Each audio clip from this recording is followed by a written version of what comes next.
At some point when we were a kid, we realized that tooth fairies don't exist and money is not going to show up underneath our pillow, and these magical things may not happen to us in life. But then there's Charlie Rocket. And Charlie Rocket used to be 2 Chainz manager, but then decided, you know what? I would much rather perform random acts of kindness for people and help people find their dreams, whether those are financial or otherwise.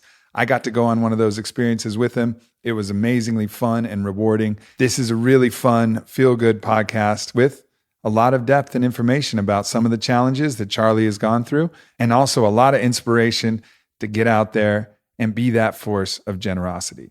This podcast is brought to you by the Sacred Rolls Quiz, aubreymarcus.com/tribe, by The Cold Plunge, thecoldplunge.com/pages/amp, by Helix Mattress, helixsleep.com/amp, and by Onnit, onnit.com/Aubrey.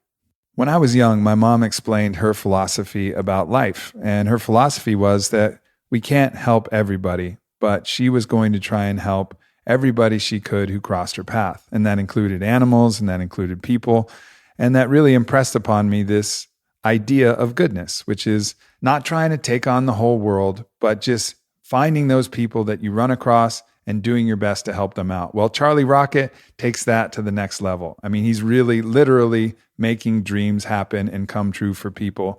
And it's just a beautiful story of someone who's decided to do something, decided to set his intentions, manifest a reality where he can go about giving these gifts to people, and really how his mindset has influenced his ability to do so. It's a really powerful story of what the mind can do when actually aimed at an intention where the universe is going to be a wind at your back. So I can't wait to share this podcast with Charlie Rocket. But before we get started, a word from our sponsors.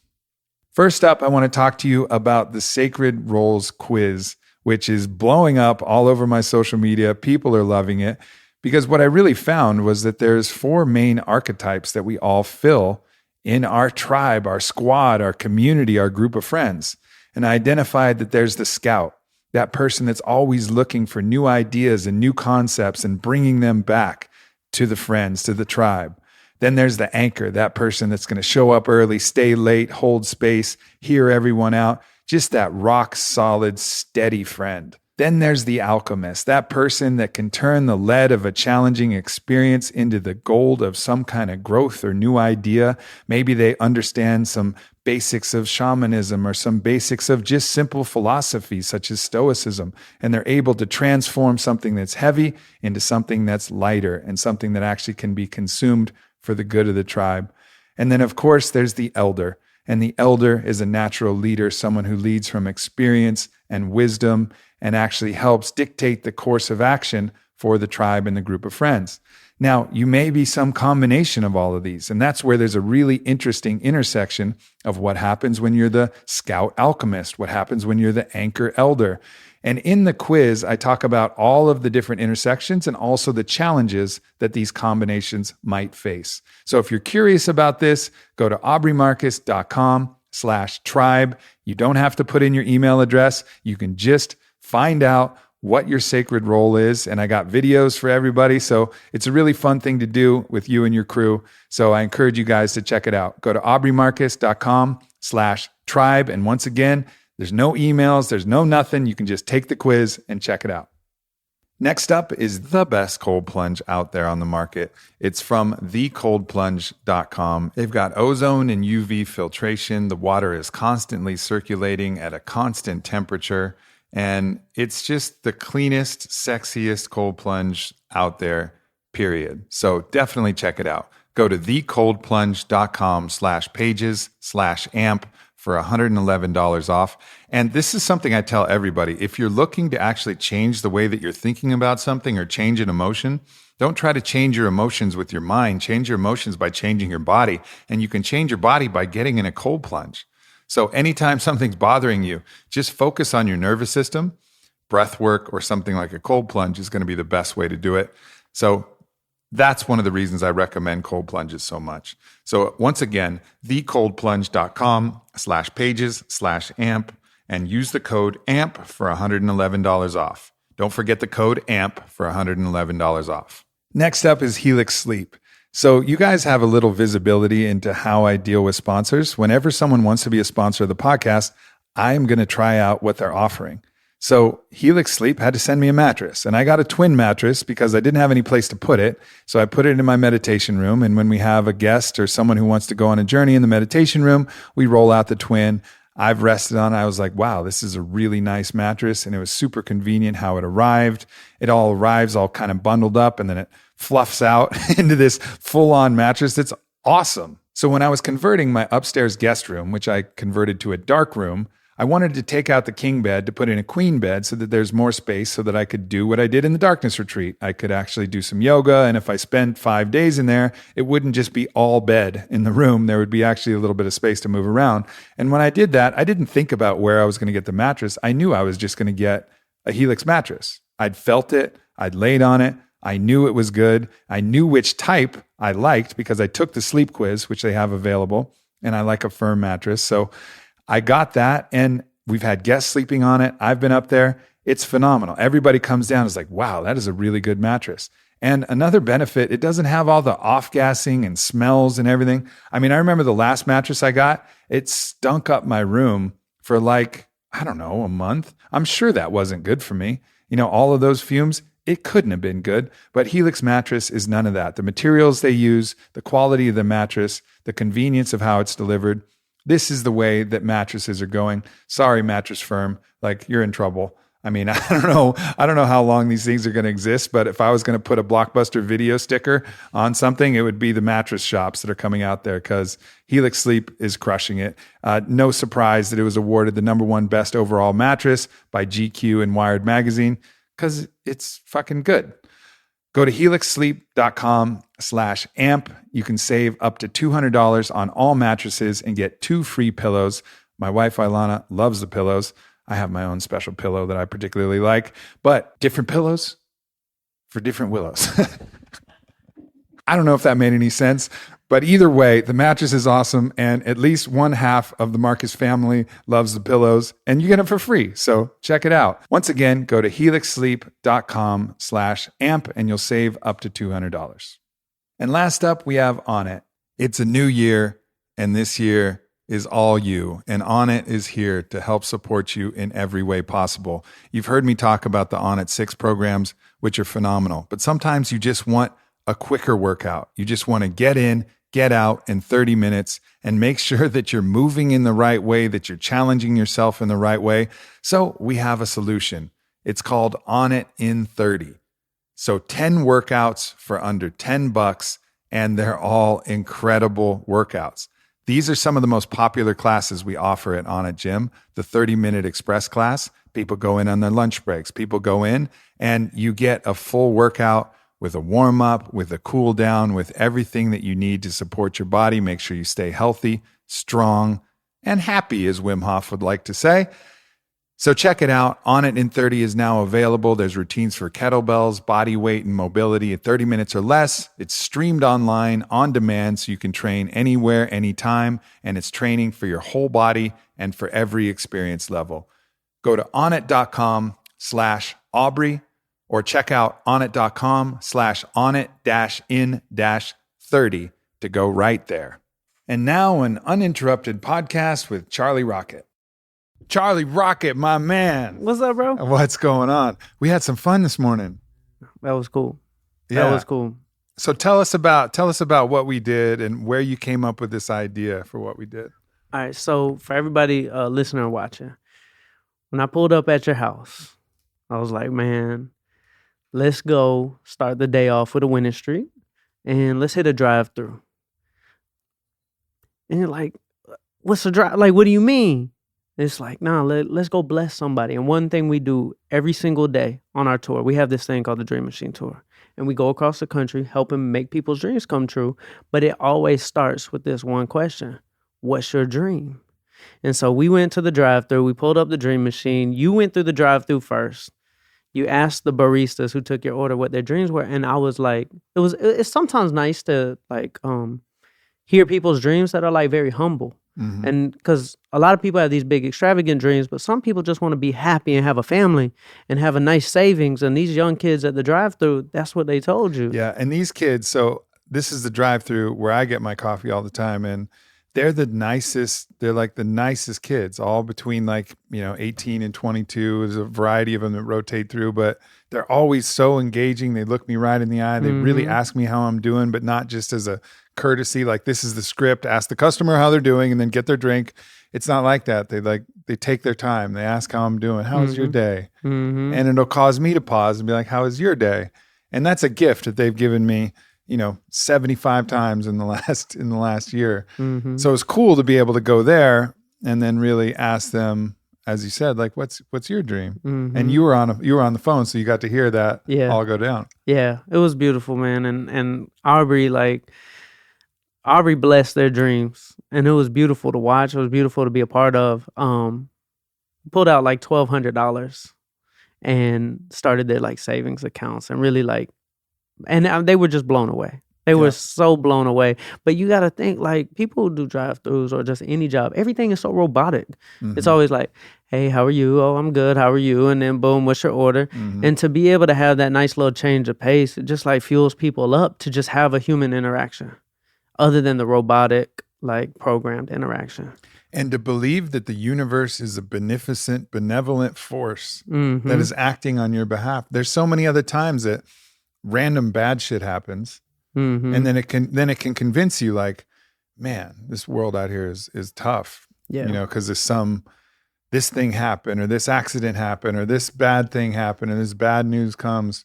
But to flip that, what that does psychologically, even beyond the, 3 baristas, they got to split 400, they got $400 each. That's cool. That's going to help them. They'll put it in their savings, and that'll feed their dream to, have enough to save up for family and their house one day. But what it does psychologically, I think, is far more important, because now they're looking at the universe being like, man, there's good people in this universe, and the universe has got my fucking back. I'm on a winning streak, as you say. That's right. There's always like this frequency of like, that most of us are programmed for, is like kind of like a paranoia frequency, because there are a lot of bad things that happen. And subconsciously you feel like, oh, the universe is conspiring against me. Like, I know, like, as optimistic as I am, I'll have days where I'm like sluggish, and when I wake up in the morning, I'm like, and then like something kind of bad goes wrong. Like, for example, our crock pot in our dream machine just fell out of the cabinet and broke.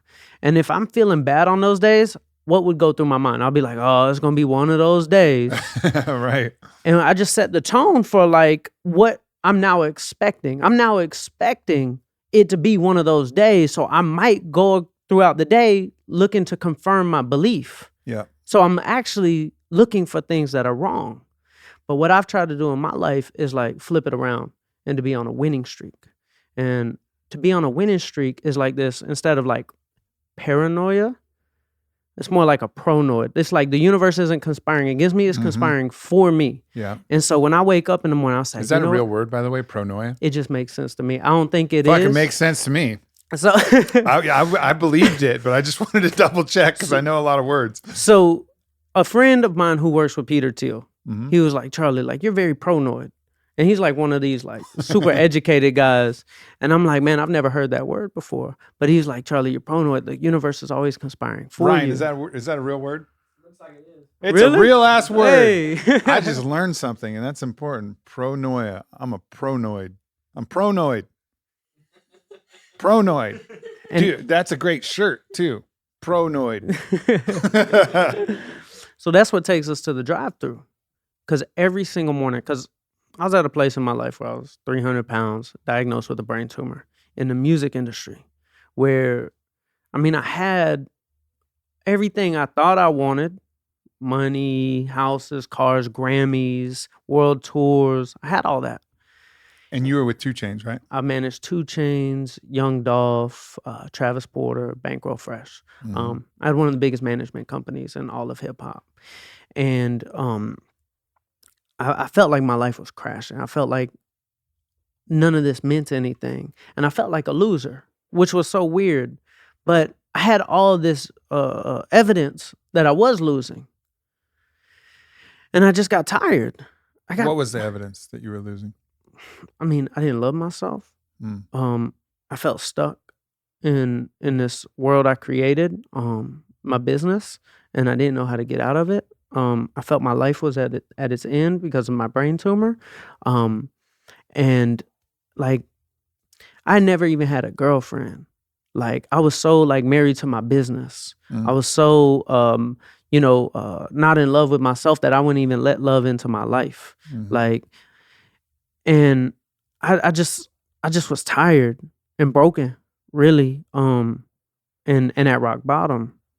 And like rock bottom was a real gift for me because it made me look at the roots. Like let's say like my tree wasn't producing any fruit. Like I had been trying all these years, like 12, 15 years to do stuff above the surface to fix my tree. But rock bottom made me realize that like I had to transplant this tree. I had made a mistake, which is scary. Like when we make a decision in life to go one way or the other, like it might take 15 years to realize you were down on the wrong path, but I was out of alignment. And I said, I gotta transplant this tree. And I went back to my childhood dream. And when I was a kid, all I wanted to do was be an athlete. That's it. Like, it's all I loved, basketball. And I buried that dream because I could never figure out how to lose weight. Like in this room is my best friend growing up, Langford. And we played basketball together. We were on a middle school team. Langford became a super successful high school basketball player. And it's just like I had to give up on my dream because I was always overweight. And when I buried that dream, I got into business. And I love business. Like I would look at my grandfather. He sold vacuum cleaners. And I thought that was cool. And I was like, I wanna sell vacuum cleaners too. And knock on doors and learn all these like sales techniques to like be my own boss. And I had all these different businesses, and I eventually ended up making this like hip hop website because all my friends, I grew up in Atlanta. All my friends started rapping, and I'm CEO Charlie. Like that was like my superhero name I gave myself. And I always love like these identities. It's kind of a hip hop thing to like give yourself an identity. Like wrestlers do it too, and that's fun. And when I wanted to be a businessman, I said, I'm CEO Charlie. That's my superhero name. And I put on the suit to go to school. I had the briefcase, no backpack, and I told everybody I'm going to be rich. And I like lived up to that when I created these websites and I started like marketing these hip hop artists in high school, and the website blew up. Wasn't making any money, but I was doing something big. It was like the website was called spityourgame.com. And we had like the dance movement in Atlanta, like all the dance songs. I was shooting all the videos on YouTube, millions and millions of views. And this is early YouTube. And I go off to community college because my mom, she was like, you either go to school or pay rent. I'm like, Mom, like, she's like, I know you're CEO Charlie and all that, but you know, like you either go to school, pay rent. So I was like, all right, I'm gonna go to school. I can't afford rent. So I go to community college and I get a phone call.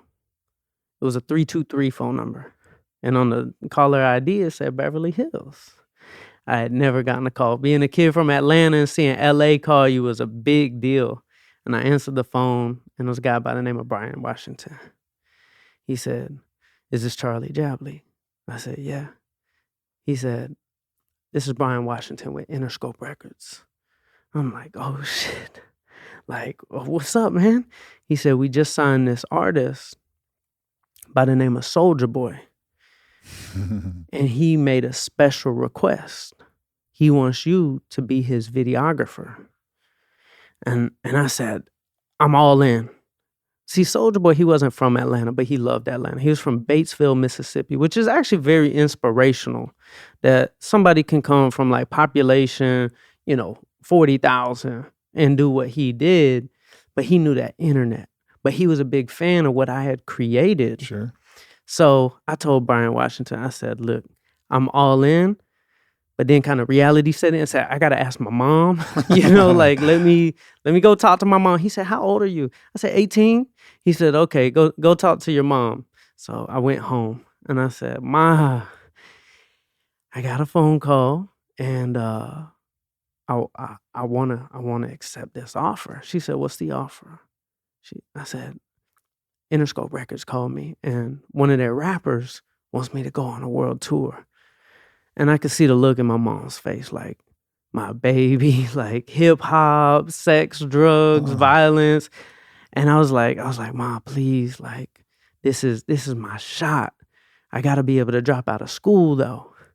And she took a second, she thought about it. She kind of turned her back to me and she was pondering.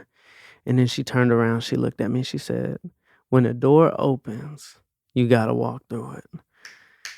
And I was like, Ma, I love you so much. Like, my mom was always supportive of my dreams. She always just trusted me. And I really appreciate that about her. She was tough on me.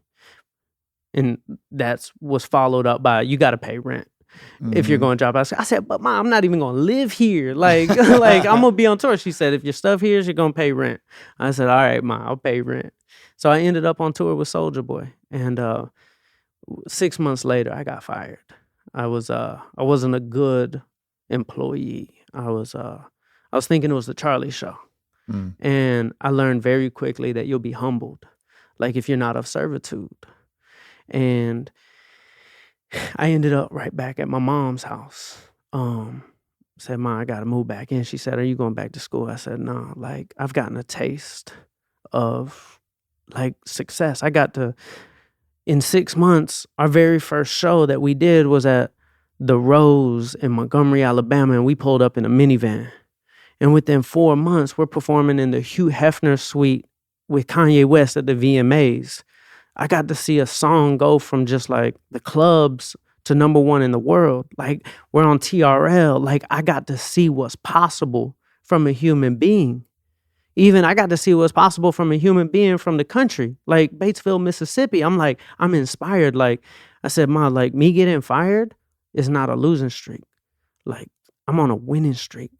And she said, what are you talking about? And like, I've always had this like delusional optimist mentality, like to where like everything could be crashing and I'm going to be delusionally optimistic about it. Like I even call myself, another one of my superhero names is like, I'm Optimistic Prime. Like, like there's nothing bad can happen to me. Like I can't lose. And so she said, what are you talking about? I'm like, I'm going to be the biggest manager in the world because as the cameraman, I got to be in every door. I got to see how everything worked. I got to see it all. And so I said, I'm going to start managing artists. And she said, what do you know about managing artists? Like, you're just a kid. I said, watch, I'm going to be great at it.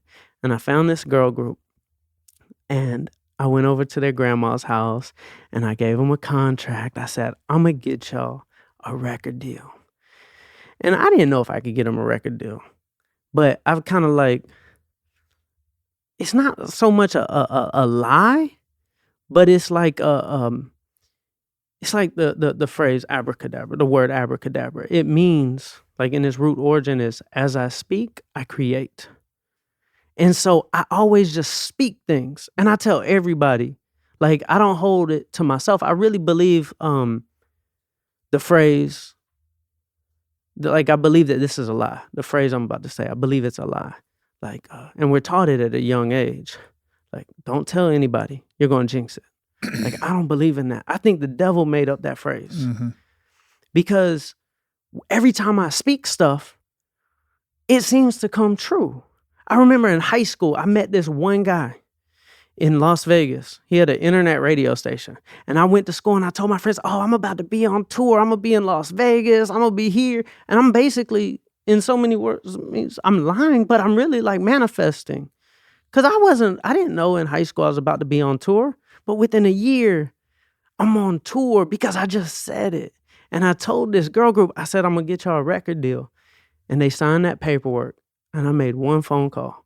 I called Interscope Records, the same people who fired me. But I called them fearlessly. And I said, I got this girl group. He said, you know what, Charlie? We believe in you. We'll sign them.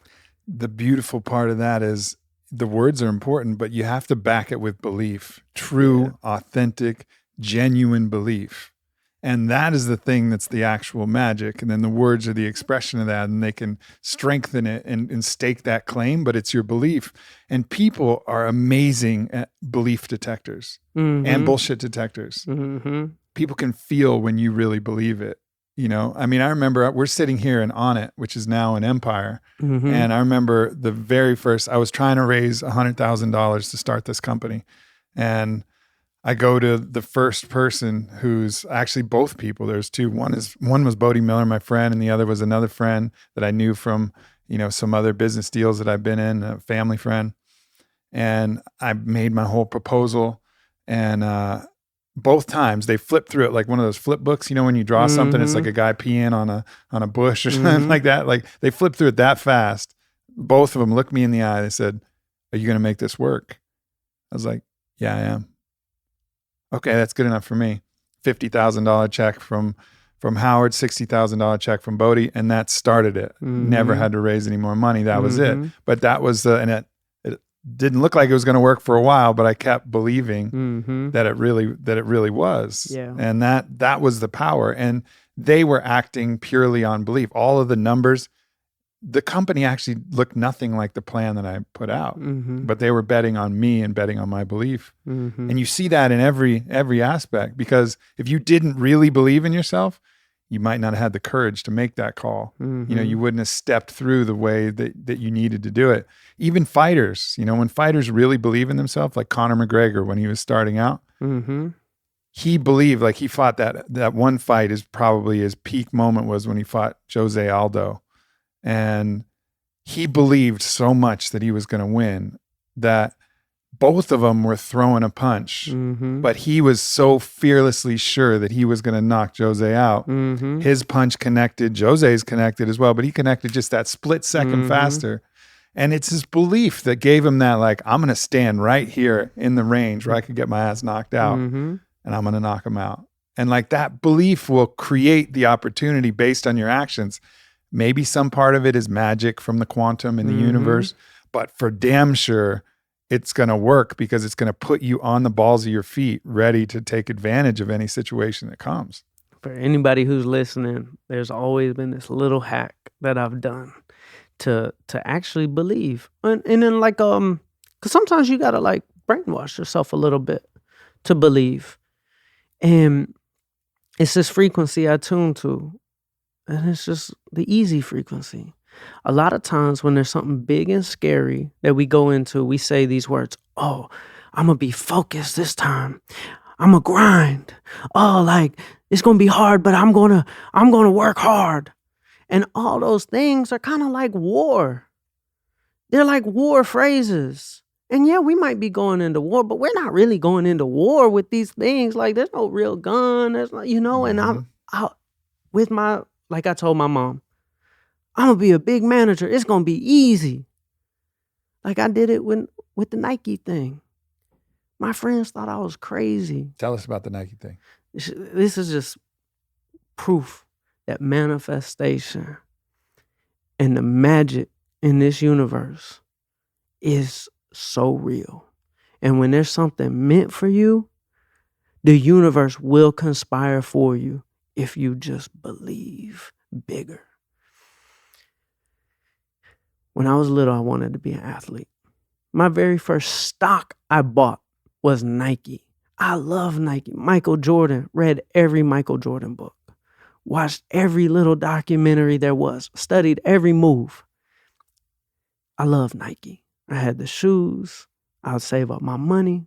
Nike was what I loved because it was an inspirational company. It wasn't an athletic company by itself. They loved inspiration. And when I buried that dream and I got into business, I was at the height of my career.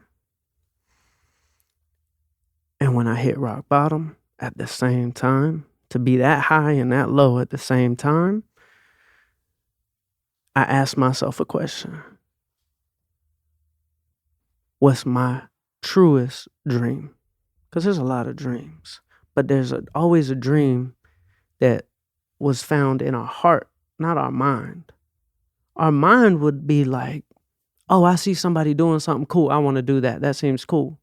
But in our heart, there's these dreams that are just already there. Like the calculator in the iPhone. Like you didn't download that app. Like the dream that was in me is I knew I was going to be an athlete. And for some reason, I knew I was always going to be a Nike athlete. And I was going to be an inspiration to the world as an athlete. And so I went to my business partners. I went to my artists. And I said, I'm going to walk away. They said, Charlie, what are you talking about? Like, we just want a Grammy. Like, we did it. And you're just going to walk away. I said, yeah, like, I'm going to be an athlete. And they're like, Charlie, we know you're sick, but like, what do you mean? I said, I'm going to be an athlete. And they're looking at a 29-year-old, 300-pound, short, white male. I'm like, I'm going to be an athlete. And I said, I don't know what it means, but I got to do it. And I'm going to train for an Ironman. What's the most difficult thing I could do? I'm going to do an Ironman and something big's going to happen. They said, how you going to make money? I said, I don't know. I'll figure it out. But I got to do this. If I'm going to die, I'm going to die. Because I would have nightmares. I would have nightmares. And my nightmare was always, I would die in my dream. And the thought I would have in my dream is like, oh, I never got to know what it was like to be fit. Because it was the only thing I never was able to do. And so I walked away from the business. I didn't even ask for a buyout. Asked for nothing. I said, I just want a new life. Y'all have everything. The clothing lines. We had 6 different $1 million clothing lines that I built. The studio. We built the biggest studio in Atlanta. Still to this day. All these artists, all these tours, all these entities that we built. Biggest DJ website in urban music. Hand over everything.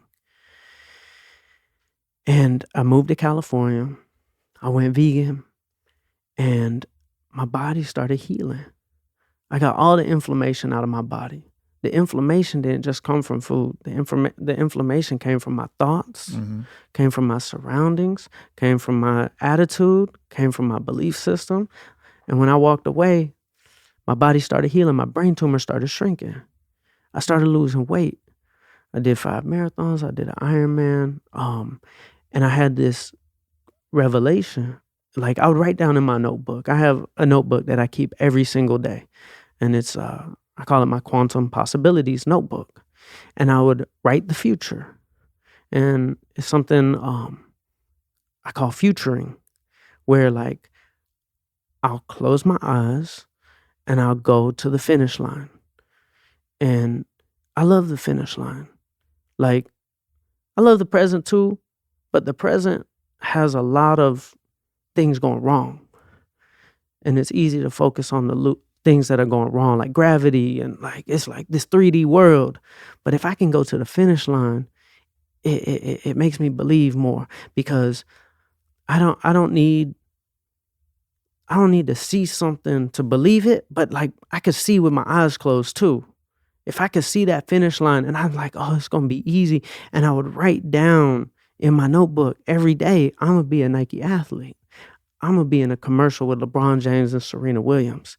And I abracadabra it too. Like I'll tell all my friends and they would look at me crazy like, Charlie, like, what are you talking about? Like, how are you gonna be in a commercial with like these legendary athletes? Like you are you and they're legendary athletes. And I say, it's gonna be easy. And I said, I've done unrealistic stuff my whole life, but I really believe like this is not going to be complicated. And they're like, what are you talking about? I said, well, Nike needs an inspirational athlete.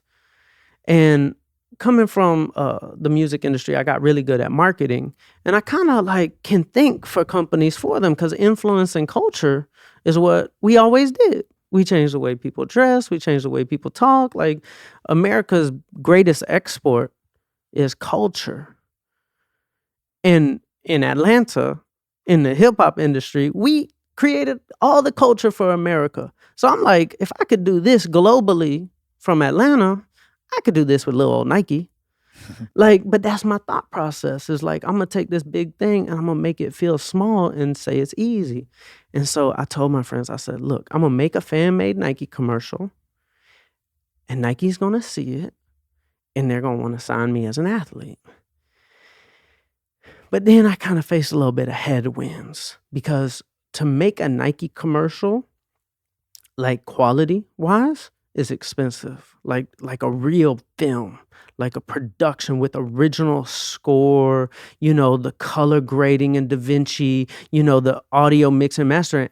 And the reason why I faced so many headwinds is because I no longer had 2 Chainz by my side. So when I'm talking to videographers, I can't be like, oh yeah, you could come over and like be a part of this 2 Chainz ecosystem. It was just little old me now sitting in Santa Monica. I didn't have this big entity anymore to attract people in. And I would call my Hollywood television producer friends and I'll tell them what I'm looking for. And they said, Charlie, to make a film like that, it's going to cost you like 30, 40 grand. I said, nah, we'll find somebody who could do it all. Like there's somebody who could like make this film. They're like, Charlie, like you're saying that your videographer is going to do the editing, make the music, record the audio, mix and master the audio, and do color grading? I said, yeah, I know there's somebody who could do it. I went out to Gracias Madres, nice little vegan restaurant in LA, sat down with this TV producer, and this dude pissed me off so much because he kept telling me I'm unrealistic. I said, don't tell me I'm unrealistic. I know I'm going to find this person. I said, you know what? I'm going to find him tomorrow. Don't tell me. And I got up and I stormed out. And my friend, he works with John Legend. He's the one who was introducing me to this guy because I was literally trying to work all my connects to make this crazy fan-made Nike commercial. And I walked outside. I said, man, I'm pissed. Why would he tell me I'm unrealistic? I said, watch. When I find this guy, I'm going to call you and set up another meeting and I'm going to tell him that I found him. And I was just like being like, I was aggravated. But the next morning I woke up. I'm living in a house with a few other roommates in Santa Monica. And I'm sitting on the couch and I have my Quantum Possibilities notebook and I'm going to go to the finish line and I'm going to be all magical and my pen is my wand. And I wrote down these words. I said, today is the day I search/found my videographer and editor. It's done! ! It's easy! ! And I'm sitting on my couch. And my roommate walks in the front door. His name is Morgan. He's an accountant at like Whole Foods. Not exciting guy, right? Normal job. But coming in behind him is this guy with this like big, like steady camera filming him. And I'm like, Morgan, like, why are you being filmed? He said, well, my friend Manny called me and he wanted to film something for his Airbnb business. And I'm thinking to myself, this is crazy. I just wrote down in my notebook. But then I look over at this camera guy and he looks like very gothic. And I'm thinking to myself, oh God, like this is like interesting. Different culture. Very gothic, like all black, like he just looked sad. And I started talking to him. I said, you do videos? He said, yeah, I do videos, but nobody ever pays me. I'm like, oh God, this is not my guy.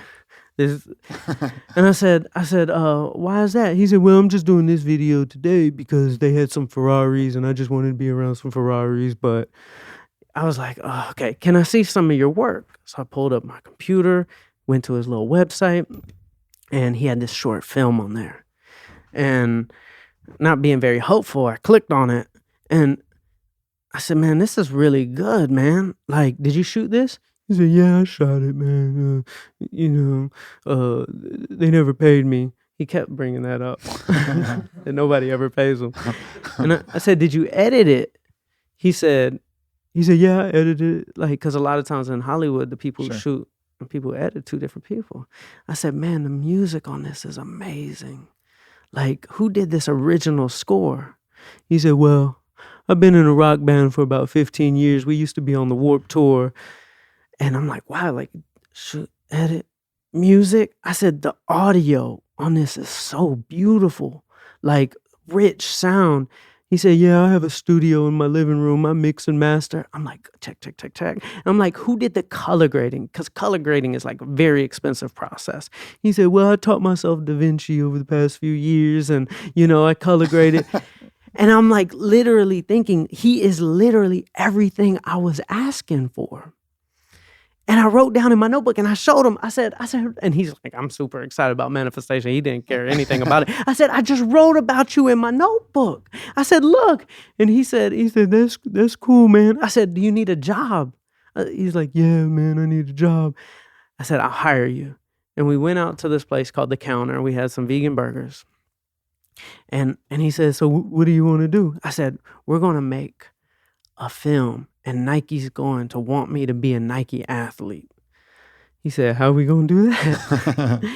And we pulled out a piece of paper. We started storyboarding and I told him my life story and we spent $350 and we made a film and we put it out on the internet. I had about 10,000 Instagram followers at the time and it just started spreading. And in 3 days, I got a phone call. And the caller ID, it didn't say Beverly Hills this time. It said Beaverton, Oregon. And I answered the phone. And it was a guy by the name of Andy Miguel. And he said, Charlie, this is Andy Miguel from Nike.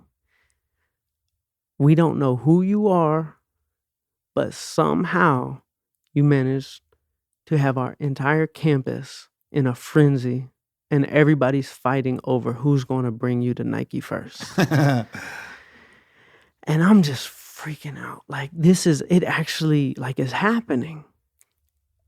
And they flew me up to Beaverton. And me, knowing that this is a Dow 30 company, one of the biggest companies in the world, I'm thinking they're just going to do a little meet and greet, pat me on the back. Like, to me, I was happy with just them calling me and inviting me and giving some shoes. But when I say the universe had a bigger plan, when I got on campus and people were clapping, Charlie Rocket, and they pulled me into this like big conference room and they had all these televisions and I was on all of them. And there was like 20 people in the room. And I'm like, I've been in some boardroom meetings. Like, I know when something's a meet and greet and when something is some business. And I'm like, okay, like this might be bigger than I thought it was.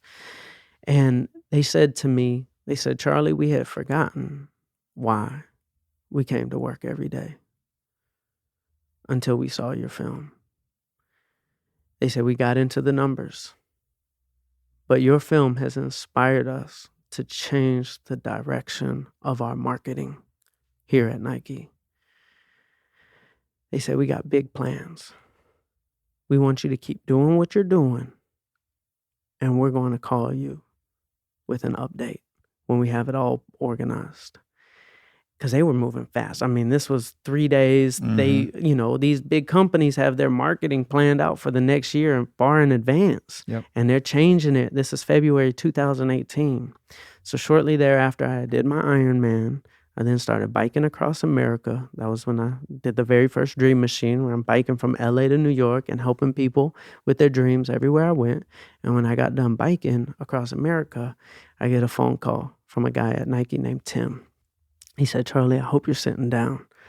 I said, I'll sit down. I was on a track. I was training for the Chicago Marathon. And I sat down. He said, check your email. There's 2 things in this email. One is an NDA that I need you to sign. And the other is a link that I need your approval. All of Nike needs your approval of this. And I'm thinking to myself, y'all need my approval? Like, what is it? He said, just watch it. And I clicked on the link, and it is what became the biggest Nike commercial of all time. And it was, I was able to be in it alongside of LeBron James and Serena Williams. And it was the Colin Kaepernick commercial. And it was named after me, Dream Crazy. They named it after one of my fan-made Nike films. And that is when I knew that all I have to do is dream crazy and believe bigger. Because everything I said came true. I said I was going to be in a commercial with LeBron James. I didn't know how, but I knew what the finish line looked like. And the fact that I thought it would be easy the entire way is what actually got me to show up, to try, because I was delusional about it. And that's what got me to believe that I was going to find my videographer. And he walked in my front door. A lot of people say, oh, you can't just wish for stuff and, it comes true. You got to put in action. And I'm like, yeah, but they're marriage. They go together. Because I wish for stuff all the time. And they do walk in my front door. It's because the night before I went to a meeting and somebody told me I was angry. So I really activated my abracadabra of like, no, tomorrow I'm going to find him. Yep. But I didn't find him. He found me. And so the universe was like, you know what? Let's call Manny, have Manny call Morgan. Morgan has camera guy come over, all for me. The universe is conspiring for me when I just believe that it's already done. Time just hadn't caught up yet. I knew I was a Nike athlete every single day. I didn't need to be in a Nike commercial to be a Nike athlete. I was a Nike athlete when I made my fan-made Nike commercial.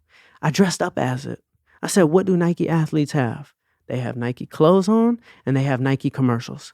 So I don't need Nike to do that. I just went ahead and started the process for them and the rest came true.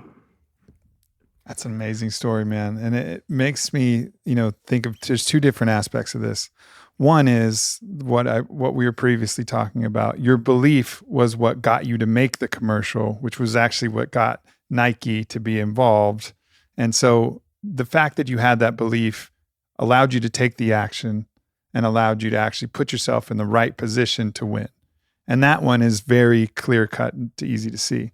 However, then there's the other aspect of the cosmology that becomes in the magical way, in this way that and it's not even really magical, it's just in a way that we don't understand fully with our own worldview, from a materialist, reductionist, scientific worldview that negates the existence of the soul and these other dimensional realities, which I personally know are absolutely real, but you can't prove it. You know what I mean? The fact that the videographer walked through your door, that's the sign of the other thing. Because you did nothing other than send that message to the quantum, to the void, to the universe, whatever language you want to use. You sent that. And then somehow the coincidences all lined up to provide that for you. And the way that I like to look at that is we are multidimensional beings. I've felt it. I don't know how much you know about me, but my audience surely does. 22 years I've been on the plant medicine spiritual journey. All the different sacred ceremonies all around the world. The very first one, I felt my body completely evaporate. And I was an atheist. I didn't believe in anything spiritual, but my body evaporated and the only thing remaining was my soul. And I realized that there was an existence of myself that was on another plane of reality that was separate from my mind and separate from my body. So if you imagine that those things are connected in the collective consciousness and the souls are actually connected to all these other souls, I think we underestimate that our souls are working for us. So oftentimes we think of the universe like, the universe is helping me. Sure, but your soul is part of the universe, part of the capital U universe, and is conspiring with all other people who are part of the capital U universe. And so these messages come subtle, and sometimes you don't even really know why you're going to do something, but you just wind up in that spot where this thing happens and this magical thing happens. When you allow that communication by sending your prayers, sending your beliefs up there and watching that work. So you have to really, you hear a story like this, and this happens in so many people's life. It happened in my life. It's happened in, I'm sure, a lot of people listening in their life. You have to recognize that there's two parts of this. One is to get yourself in the right position. So you have the courage and the audacity to actually walk one foot in front of the other, create your dreams, make the commercial. The other is to be ready to witness and see, those other opportunities that are going to come that you have nothing to do with, that are just pure grace. It's pure grace. And that's the beauty, as you were saying, it's a marriage. It's a marriage of action and a marriage of trusting that we are connected to the source in a way that is beyond our normal waking comprehension. Yeah, man. It's so fun when, and for I guess anybody listening, y'all are probably pretty fluent in this since y'all listen to Aubrey. But like even with me, I have all this proof of how manifestation works, but sometimes I lose the frequency, and it becomes hard to believe as big. And something recently happened to me on the tour, and when things are going wrong, you begin to doubt yourself. And I had started this tour that we're on, the Dream Machine tour, where we go across the country helping make people's dreams come true, and it's very expensive. And I had already sold 2 of my homes, just because I love giving, and like my mom, everybody's like worried, Charlie, like you're giving away everything, like you gotta like raise money. But I didn't know how to raise money. I didn't know how to ask for help, and I kept thinking somebody was just gonna call me, and like a company was gonna call and bless me.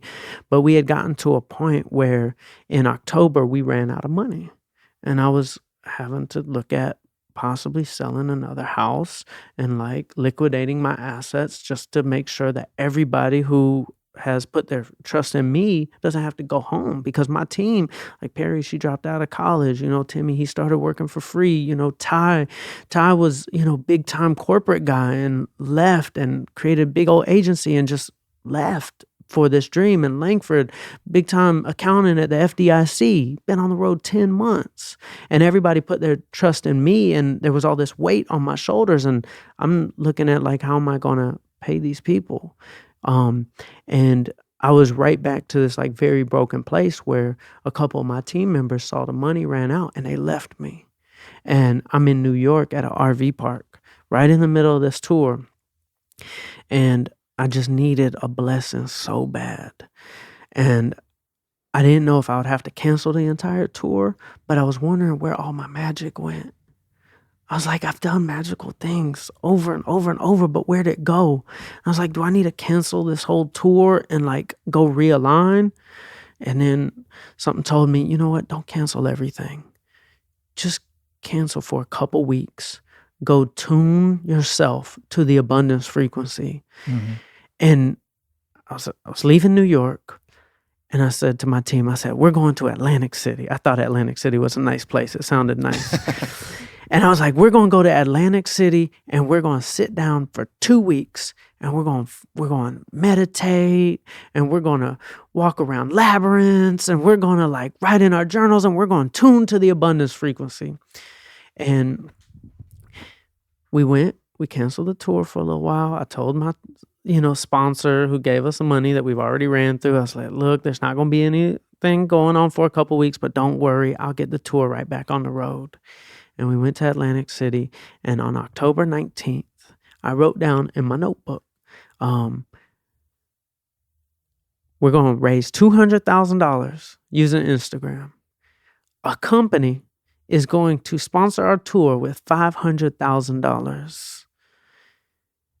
We're going to get a new bus, because our bus was breaking down every single day. And it cost me $50,000 to fix our bus. And there was still like $30,000 worth of stuff wrong with it. I said, we're going to get a new bus, ! Easy, ! And in that 2 weeks, we went on Instagram, and I just got up the courage to just start asking for help. And I called a few people, and nobody said no to me. I got $1,000 as our first phone call. And then my second phone call, which just took all the courage in the world to like make it, I called my friend Andy Frisella. And like, I don't like asking my friends for stuff. And I guess it's the music industry, or maybe it's just human nature not to want to ask for help. Mm-hmm. But I asked him, I said, man, can I get you in for a donation? And I had like on the wall these like white pieces of paper, like with these different categories. And one was the Hall of Fame category with $1,000 donation. The second one was the GOAT category at $5,000 donation. And then the third category was superhero at $10,000 donation. And when I showed it to Andy, he said, is there another category? I said, It could be. He said, what would the name of the category for 100,000 be? I said, Greek God. And Andy Frisella donated $100,000. And I was just like, I never received a donation before. And in my first few phone calls, like that happened. And then all these people just started pouring in and we raised 200,000. And then I got a DM on Instagram from Nerf. And I went to my team. I said, guys, like, y'all saw my notebook. I said a company is going to sponsor us for $500,000. Like I just had that feeling that was going to happen. And so we get on the phone with Nerf and they said that they wanted to donate. And I looked at my team. I'm like, oh, this could be it. I said, how much? And they said $50,000. I was like, I mean, I was trying not to be sad, but I was thinking it was going to be that magical moment. And it wasn't that magical moment because I was grateful. Don't get me wrong. 50,000 is amazing. But I was wondering if it was going to be the answer to the 500. And then the next day, Nerf calls me and they say, Charlie, don't send over that deck. Because they were like, we're going to donate 50, but send over a deck saying everything that we could do together. And they told me not to send over the deck. I was like, why? They said, this has been escalated beyond Nerf. Word of the higher ups over at Hasbro, who owns Nerf, heard about what y'all are doing. And they said that they want to do something bigger. And they said $350,000. And I looked at the team. I was like, oh my God, like this is crazy. And then the next day they called and they said 400,000. And then the next day they called and they said, we found 50,000 extra, $450,000.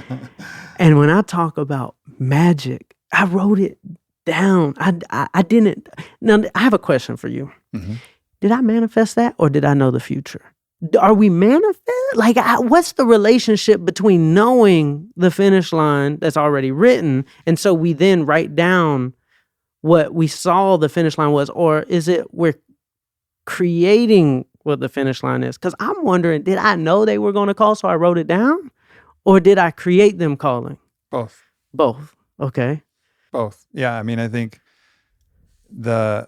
your knowing in the moment creates the certainty in the future, but if you didn't believe your way to the knowing, the future wouldn't potentially happen. And I can't explain this in a way that makes logical sense because it's happening in a dimensional reality beyond the one that we normally operate. But I believe that it's both, and I believe there's interesting things that happen with time, especially when an aspect of you is infinite and timeless. And so yeah, I think it was both. But what the question for me is, you were out of frequency, you were out of res, you kind of lost your magic touch for a while, but then you got back to the journal. But what was it that put you back into that moment with the journal? Did you just feel it again, or did you do something? I'll tell you, it's being broken, man. There's something about that being broken to where I felt like everything I had been pushing for 3 years to create was falling apart. And it was about to have a crash and burn ending. And I needed a miracle. And I went right back to God. And I went right back to prayer. And I went right back to manifesting. And I'm just like, God, I need a miracle. And when I say God, I mean, I think God, universe, spirituality, sure. I think it's all the same thing. And so I'm like messaging my friends and my family. And like, I have a best friend, her name is Tasia. I said, Tasia, like, I just need a miracle. I need a miracle because I'm abracadabra-ing it. If I need something, I'm going to just tell everybody, I need a miracle. I need a miracle. And that brokenness, I just listen to, like I appreciate the dark. Because the dark, I always say, like, the gifts in my life were delivered in the dark. And then I thought about Santa Claus. Santa Claus delivers the presents at nighttime. And so I'm like, if it's dark, there's going to be a gift. And sometimes that gift is like being humbled and getting back to your roots. Sometimes that gift is a brain tumor. And without the brain tumor, I'd never be a Nike athlete. sometimes that gift is 300 pounds, and it's like reconnects me to my dream in an extreme way. So at that point of like having to cancel this tour where we're helping people and all I want to do is help people, it brought me back to the intention to align. Because what if I was just comfortable? I'll just keep going. But I got back aligned. And since that day, we've raised over $1.2 million. And I realized I'm good at running a foundation. That before that moment, I was afraid to ask people for help. And now I'm like 3 days after being fearful of asking for help, I was like, I think I found my calling, guys. I think I'm good at running a foundation. I'm supposed to have a nonprofit because I'm good at it. And I didn't even know I was good at it. So I really appreciate the dark and how it almost fell apart because it got me back closer to my abundance frequency that I had lost because I was just comfortable and I wasn't asking for abundance. So the trick is, and we had this little conversation on the live stream that I did for the Fit for Service Academy, and we always have a little conversation with the guests in person on that. So anybody listening, if you want to be privy to this, check it out. But we had a conversation and you were talking about how it's been hard for you to give yourself the care that you need. You're on this Dream Machine tour. You're blessing people all over the place in drive-thrus and homes in different areas, like amazing, like touching stories that you're doing all the time. But you're starting to feel yourself put your weight back on and get yourself in more challenging conditions. What occurs to me is that there may be a belief that you have that you have to get to the darkness to unlock the greatest element of your magic, because desperation will bring that to you. There's no doubt about it, whether it's neuroplasticity to help you learn something, whether it's, you know, that motivation. There's lots of science about how those, when you really need something, you'll show up in a bigger way. But that's a painful way to go about it, and it's not the only way. There's a way to do that without having to put yourself with your back against the wall. You know, like a great playoff team doesn't need to go down, 3-1 to be like, all right, now we got to fucking play, boys. Like we can't lose this. You know, they just come out of the gate and they keep that even when they're up 3-0, they finish it 4-0 for the clean sweep, no matter what. And I think for you, making sure that you track that belief so that you don't try to put yourself in another situation where you're having some health problem that forces you to ask for a miracle. Know that you can keep from the place where you're winning, keep winning and keep winning and keep that fire going from your own intention and volition. Powerful stuff. I like that. Yeah, man. It's time to run it up. We can't go down. We got to run it up. That's right. We got to run it up, baby. Gotta run it up. We're not taking any more L's. Yeah. Not to win, at least. We might take some L's, but not intentionally. I like that. Yeah. Thank you, man. For sure. What are the challenging moments for you, man? You seem like such an inspirational, positive guy, and you've talked about some dark times in your life, but just in your day to day, like what's still a struggle? What's still hard? Well, you talk about the easy button, but what's hard for Charlie? I would say it's definitely been hard for me to change my belief system that I can work really hard and lose weight at the same time or be healthy at the same time. And I know it's a reprogramming issue, that I really got to work on, because the only time I was able to lose weight is when I walked away from being busy. But I've got to fight that head on. Because I looked at myself in the mirror this morning and it's just like, oh man, kind of go into victim mode a little bit, because I know I eat super clean. We'll go out to a restaurant.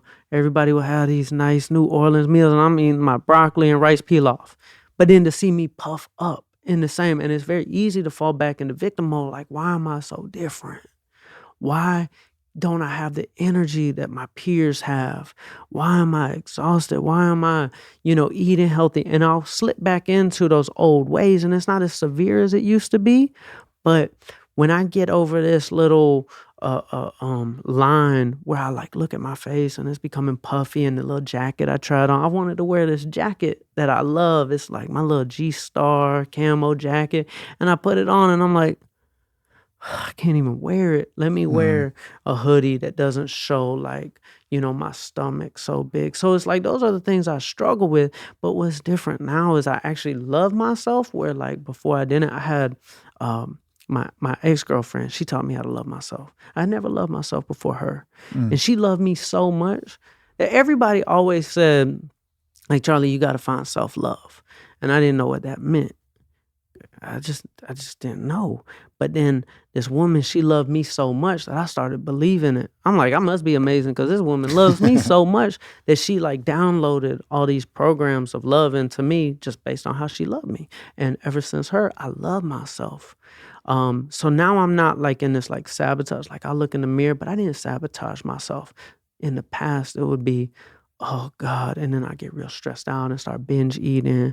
I don't do that anymore. I still think I'm amazing. I don't self-sabotage, but I do have this victim subconscious mentality of, why can't I be like my friends? All of them are so fit and healthy and we're all living the same life.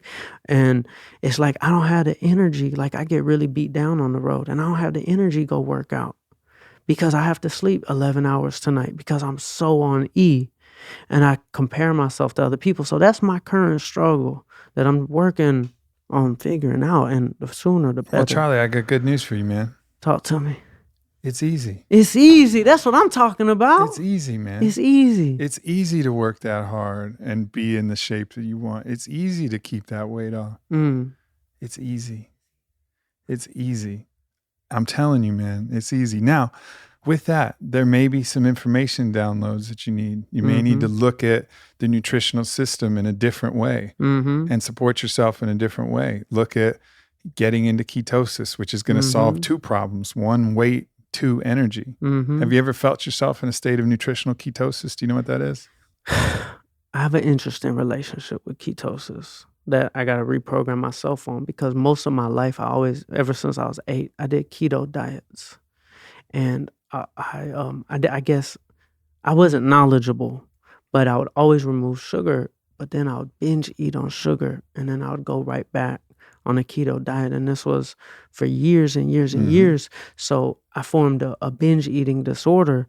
And when I went vegan, I started eating a lot of fruit, and it saved me from the chocolate. So I like sugar. Sugar is what I have an addiction to.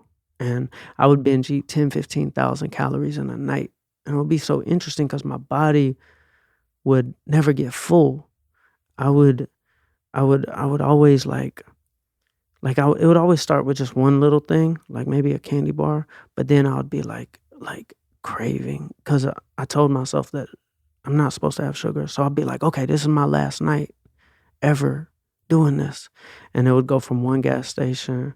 It would always be gas stations. It would be like all the pastries, all those things.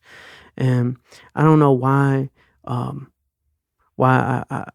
the removal of sugar caused so much panic in my body. But I no longer have a binge eating disorder. It took me years to recover from that. But yeah. So I think it might be a little bit deeper, but I would love to talk to you about it. And these are all opportunities to reprogram. You know, like what happened in the past, that was Charlie of 5 years ago, Charlie of 10 years ago. That person's not you. True. You're the person that's learned from that and has awareness from that and has done different things in that. And so at any given point with your belief, you see, you have powers that I know you have. And it's just applying them to the same thing. Applying them, this is easy. I'm not that person. I'm this person on a winning streak. I'm not going to go back to the binge eating disorder because of this thing.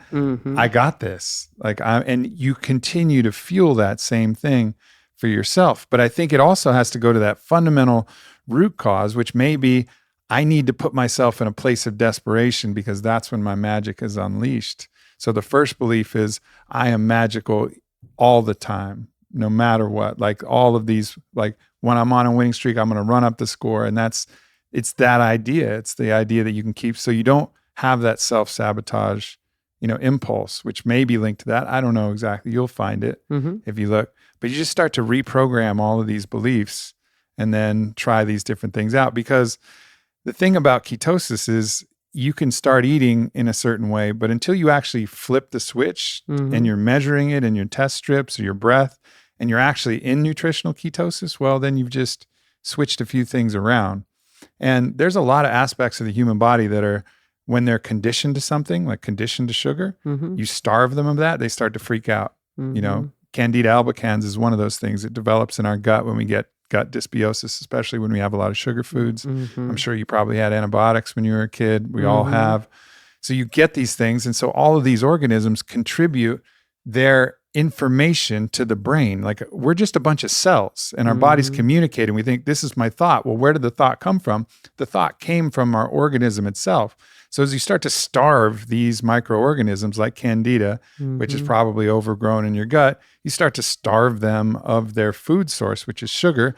They're on the verge of dying. They start to freak out and they're like, Charlie, man, go to that fucking gas station, stock up. We need more. So you're going to have the resilience and that courage to push through that and actually know where it's coming from and be like, all right, little buddies, it's all right. Like, it's time to let go, back to source for you. You're going to let go. You're going to pass through my body easily. Just let go, guys. And then as you talk yourself through that, then getting yourself into legitimate nutritional ketosis, not just like I'm eating more fats and protein, but measured, and have something. They have a great breath tester called Keto, and you can use the strips or whatever. And in the meantime, get some exogenous ketones.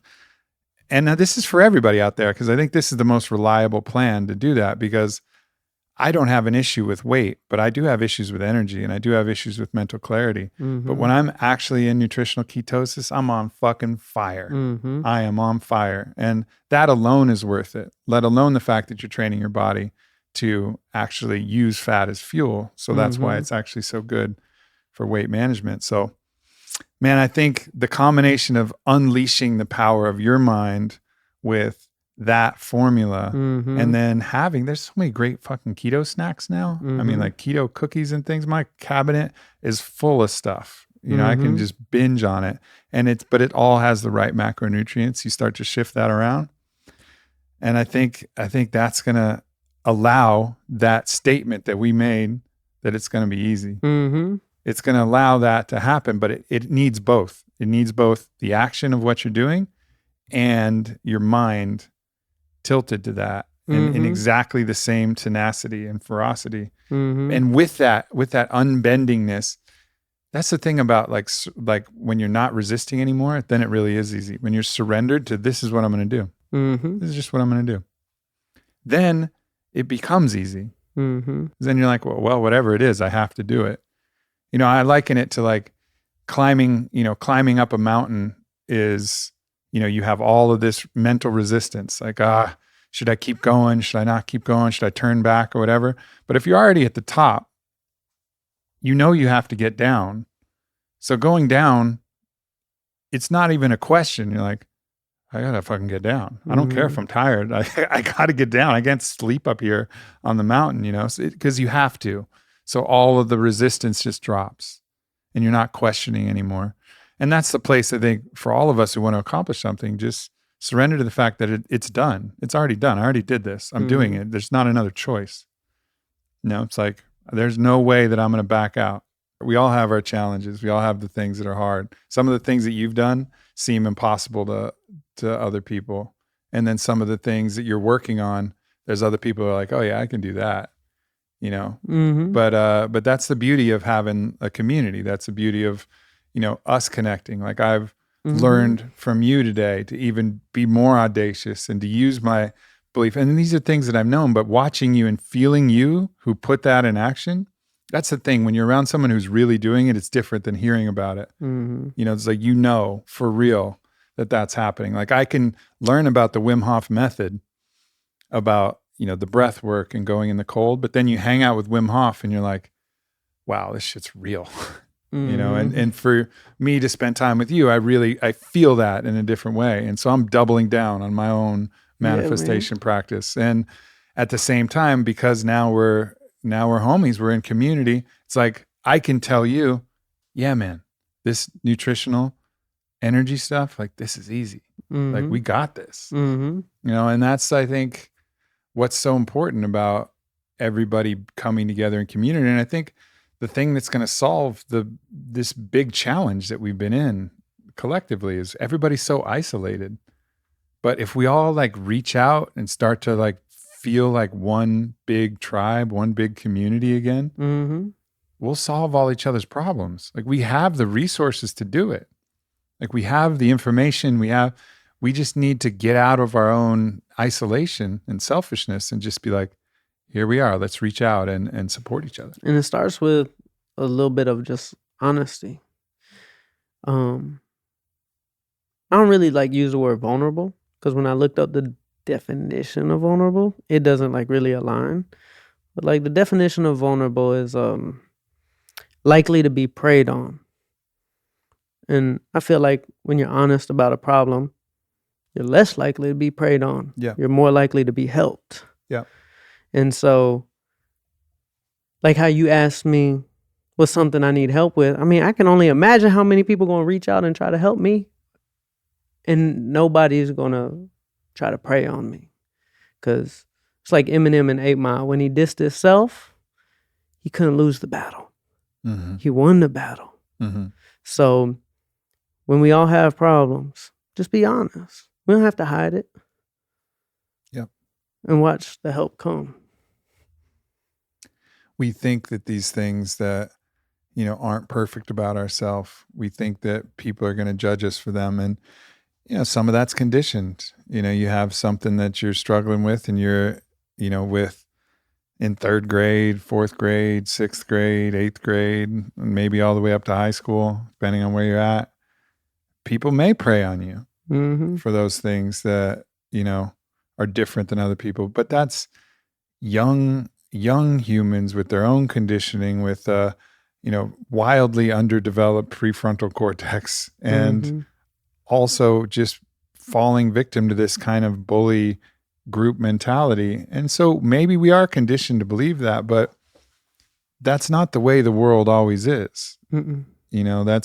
That's not the way that it is now. And that's not what I see, because I see exactly what you see, is that the world we're in. And so for some of us, it may take some reconditioning of that belief that the world, the more we show this, the world will love us and respond in love. And sure, maybe there's that, one troll, that one asshole who says something, but the overwhelming response is going to be positive when you open up. What's something you're struggling with right now?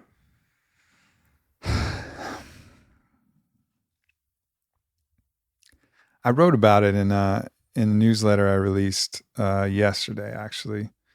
And my life is so fucking good. My life is so good, but I feel like I'm just 1 or 2 clicks away from really enjoying it up to the level of how good it is, Like I still get troubled by a lot of things. I still worry about the future. I still think about something different I could have done in the past. I still put a lot of pressure on myself to perform. And I know that until I can really let that go and have more faith, like you talk about a superpower, if I was going to have a superpower, it would be faith. I have no reason not to have faith, but there's a level of it that if I could just turn the dial up to 100, where I absolutely believe it's all going to work out. It always has. Even when I got in this gnarly car crash for no reason, whatever, like I had faith then. Again, it was my back to the wall thing. I woke up after the jaws of life pried me out and I came to in the hospital, my nose peeled off my face and my lips split open. I had hundreds of stitches putting my face back together. I had no idea how it happened.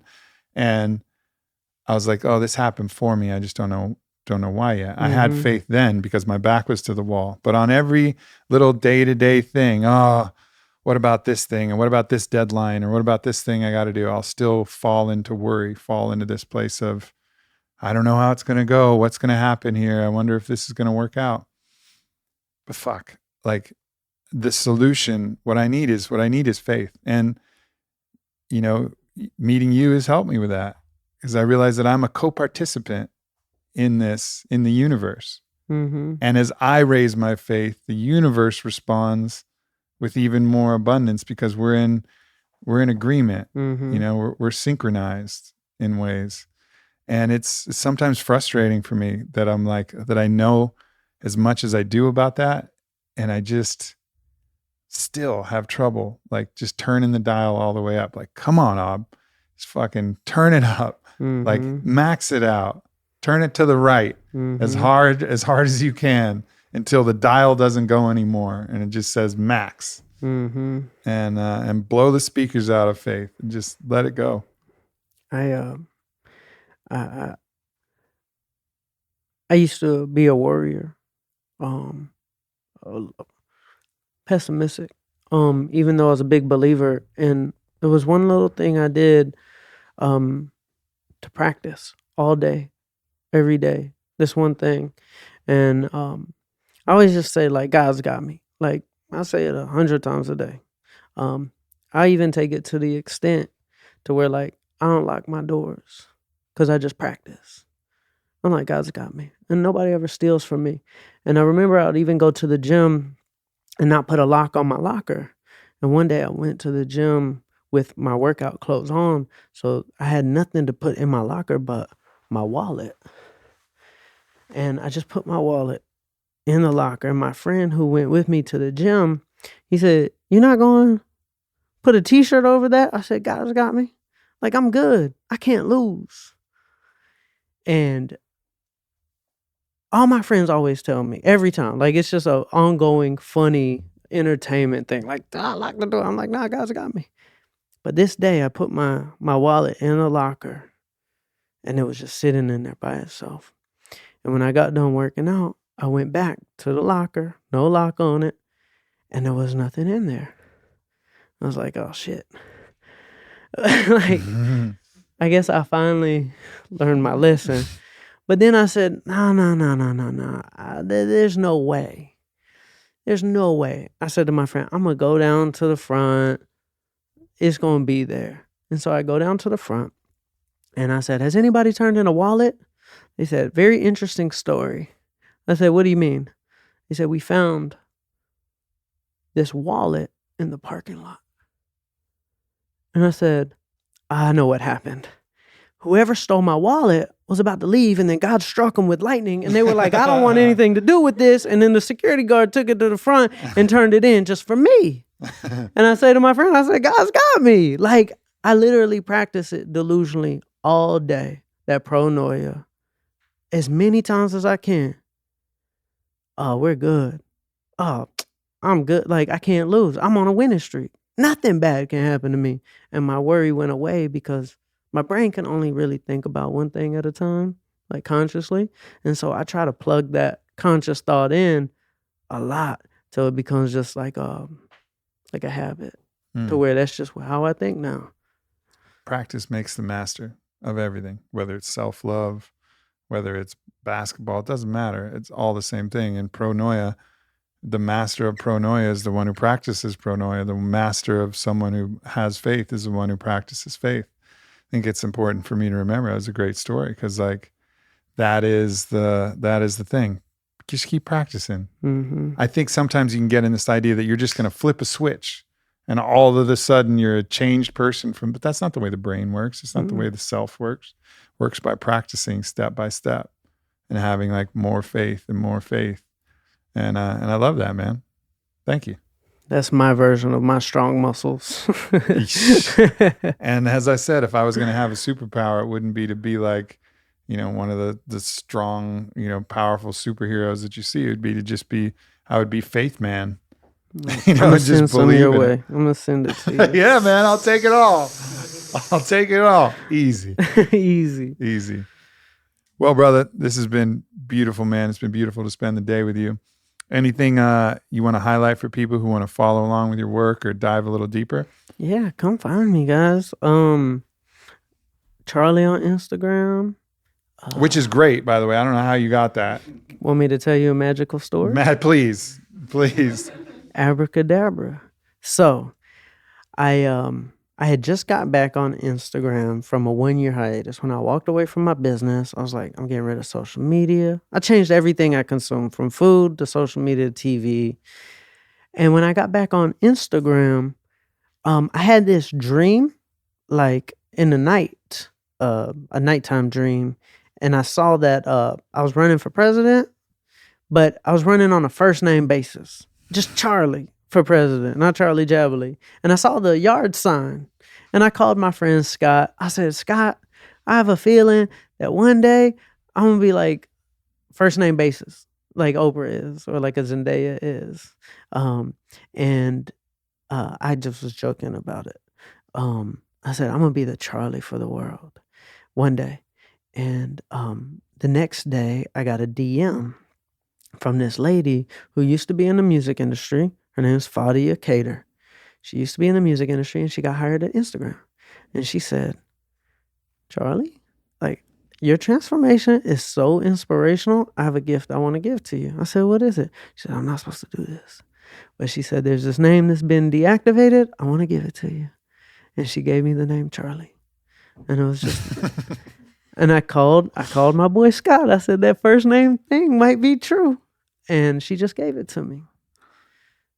First name, Charlie. That's great. At Aubrey. At Aubrey. It's easy. It's easy. That's awesome, man.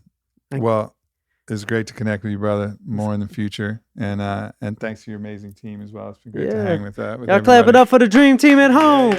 We got Lank.